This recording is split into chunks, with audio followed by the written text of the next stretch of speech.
Aaron Rodgers, DK Metcalf, Kaleb Johnson, Darius Slay. A new-look Pittsburgh Steelers have arrived, finally ready to break free from their one-and-done playoff status. In keeping Mike Tomlin's incredible streak of 18 non-losing seasons alive, the team have become playoff fodder, while never putting themselves in a good enough position to rebuild. Now, with an aging roster, it's time for an ultimatum. Aaron Rodgers and DK Metcalf represent an all-in attitude that hopes to banish the perennial mediocrity for good. The question is, will it work? If you've been following the NFL in recent years, then you know exactly what position has been letting the Pittsburgh Steelers down. Yep, it's the most important position of them all, quarterback. Since 2021, the Pittsburgh Steelers have ranked 21st, 26th, 28th, and 16th in offensive scoring. You don't need to be a highly paid NFL analyst to know that that is simply not good enough. However, a defense that has ranked 20th, 10th, 6th, and 8th has done just enough to help them remain above 500. This imbalanced and imperfect team have therefore scraped their way to playoff action in 3 of those 4 seasons, but with very few taking their chances seriously. As most expected, all 3 playoff trips were ended in the wildcard round. When you added another wildcard round exit in 2020, after a much better 12-4 season, you get a fan base that is growing very, very frustrated. The last 4 seasons in particular have seen good defenses, led by franchise legend TJ Watt, be wasted by lackluster quarterback play by an aging Ben Roethlisberger, Kenny Pickett, and most recently, Justin Fields and Russell Wilson. Thankfully, a good chunk of that talented defensive unit remains intact, but time is very much running out. Cameron Hayward is still a rock on the D-line, but is now 36. Miles Killebrew is 32, TJ Watt himself is now 30, and even new arrivals such as Darius Slay are comfortably into their 30s as well. This, combined with the playoff failures, tells the story of a franchise that needs a big year, and their offseason moves certainly confirm that. The most high profile of these moves is, of course, Aaron Rodgers. The 4-time MVP quarterback defeated the Steelers in the Super Bowl back in the 2010 season and is now signed to help them get over the hump in 2025. The glaring red flag with this signing is the fact that he is now 41 years old and looked far less mobile in 2024, not just because of his age, but because of an Achilles injury suffered in 2023. Such mobility and age-related issues have led to some significant flaws in his game. His 7.3-yard average depth of target in 2024 tied his career low, reflecting a quarterback who no longer trusted his ability to evade pressure and didn't want to take hits, instead resorting to quick, short passes. Of course, when bringing a 4-time MVP and Super Bowl winning quarterback into the building, there are upsides as well. Rodgers undoubtedly remains one of the smartest quarterbacks in the NFL, using his experience to read and manipulate defenses every snap. He's been catching out defenses for years, but he's not always been able to fool Coach Tomlin.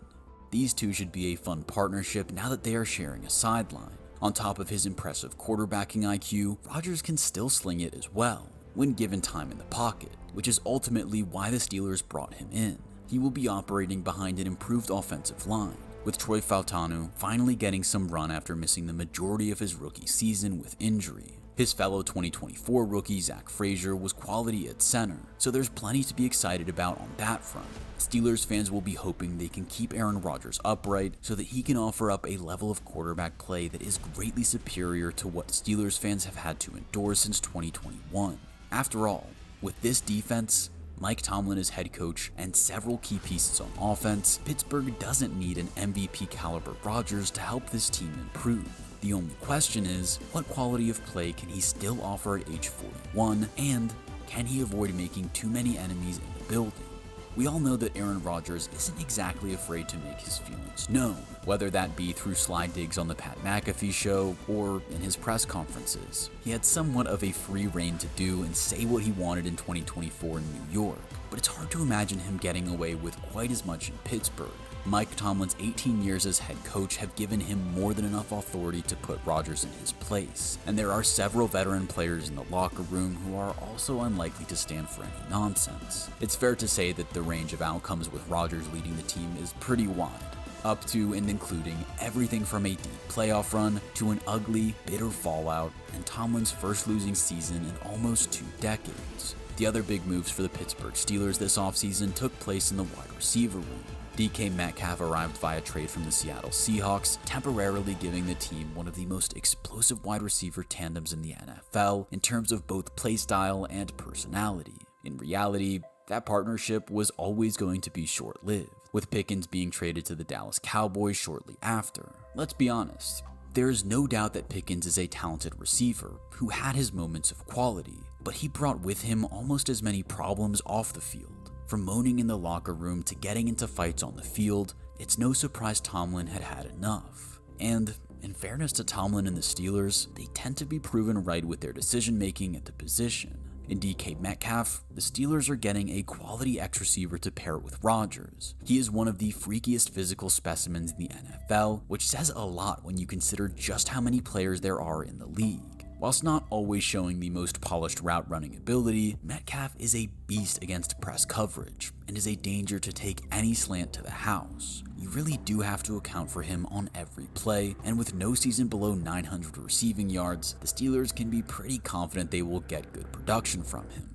They'll need him to as well, because the receiving options behind DK are pretty bleak. Steelers fans will be hoping to see the emergence of sophomore wideout Roman Wilson, who missed most of his rookie season due to a couple of different injuries. He was a popular prospect throughout the 2024 pre-draft process and became a Pittsburgh player with the 83rd pick in the 3rd round. At 5'11", 185 pounds, Wilson is very much pegged as a slot-only player, but a 4.39 40-yard dash proves that he can fly, and his hands were some of the best from that class. The early injuries in 2024 meant he was always going to be fighting an uphill battle to contribute as a rookie, only for the season to then be completely ruined by his hamstring injury in October. That said, he's healthy now, and a full offseason could springboard a much better introductory season for the sophomore slot. Aaron Rodgers and the Pittsburgh front office will certainly be hoping for this, because aside from DK Metcalf and Wilson, this receiver room features a 33-year-old Robert Woods, Ben Skowronek, Calvin Austin, and Scotty Miller. There's still time to bring in another veteran, but at this stage of the offseason, there aren't a whole lot of useful contributors out there. Rounding out this intriguing offensive unit, we have the running back stable. The Steelers opted not to re-sign Najee Harris this offseason, letting him take his 3 straight 1,000-yard seasons to the LA Chargers. While the yardage totals are strong, a 3.9 yards per carry average tells the story of a running back who didn't quite have enough explosiveness to properly scare a defense. So, with the lead back spot vacant, Pittsburgh selected Kaleb Johnson in the 3rd round of the 2025 draft. Johnson averaged 6.4 yards per carry for his 1,537 yards and 21 touchdowns as a junior at Iowa, offering a physical profile that is not too dissimilar to that of Najee Harris. If his O-line blocks well for him, he will find the hole, and boy, will he be difficult to tackle. He is a big play waiting to happen, and has more than enough speed to break off long touchdowns. Mike Tomlin is a no-nonsense coach, and he sees Johnson as a no-nonsense running back. When discussing the selection of Johnson, he pointed out how well he fits his big man agenda, and categorized Johnson as a high-volume, capable runner.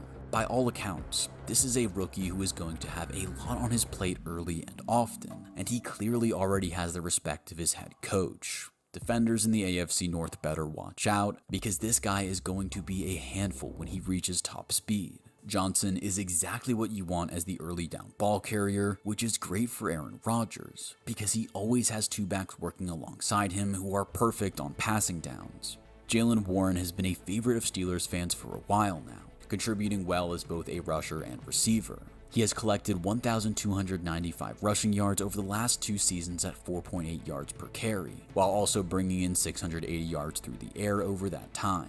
Warren was always considered the more explosive option when in the backfield with Harris, and fans have often called for him to get more touches. With Johnson potentially taking some time to adjust to life in the NFL, Warren could very well take on a bigger role earlier in the season. But he's not the only running back in the stable who can produce big plays through the air. Kenneth Gainwell was a very intriguing addition for the Steelers, signing a 1-year deal after winning the Super Bowl with the Eagles. He only ever played a supporting role for Philly, but is capable of popping up with a big play when called upon. On the defensive side of things, Darius Slay comes in to add some veteran experience to the secondary, but the most exciting additions came in the draft, most notably first-round defensive tackle Derek Harmon. The former Oregon Duck is a beast who can clog up holes in the run game and uses athleticism to penetrate and attack the quarterback in the passing game. He should be a nuisance early in his career, getting to immediately play within arguably the best defensive line in the NFL. With Cam Hayward still dominating, Harmon can learn tons from him, and we'll see preferential matchups with the veterans still demanding so much attention. He also stands to be a very good long-term replacement for Hayward in the future. In round 4, Jack Sawyer made a lot of sense as a typical Steeler selection. Sawyer made a name for himself at Ohio State, where he helped the Buckeyes win a national championship in 2024 with 9 sacks across the season. He is a big and physical defensive end who plays with really impressive hustle, and will also benefit from joining a defensive room that features supremely talented edge rushers such as TJ Watt, Alex Highsmith, and Nick Herbig.